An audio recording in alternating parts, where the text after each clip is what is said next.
اس نے مجھے تھپڑ مارا ہے۔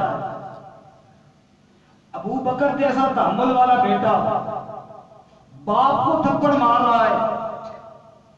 نبی پاک صلی اللہ علیہ وسلم بھی حیران ہوئے کہ ابو بکر تیرے بارے میں شکایت آئی ہے، اور شکایت کرنے والا کوئی غیر نہیں، تیرا اپنا والد ہے، اور وہ کہتا ہے کہ تو نے باپ کو تھپڑ مارا ہے، کیا یہ سچ کہتا ہے؟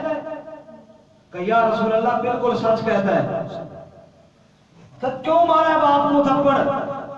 کہ لو کان سیفا قریبا منی لضربت عنقہ، تھپڑ اس لیے مارا کہ میرے پاس تلوار نہیں تھی یا رسول اللہ، اگر تلوار ہوتی تو میں آج اس کی گردن کاٹ کے رکھ دیتا۔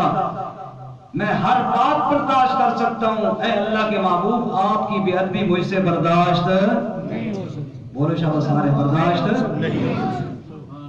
جب میرے سامنے آپ کو گالی دی، جب میرے سامنے آپ کی بے ادبی کی، تو میں کیسے برداشت کروں؟ تو ضرورت اس امر کی ہے کہ ہمیں سب کو چاہیے کہ نبی پاک کی عزت کے تذکرے کرنے چاہیے یا نہیں کرنا چاہیے؟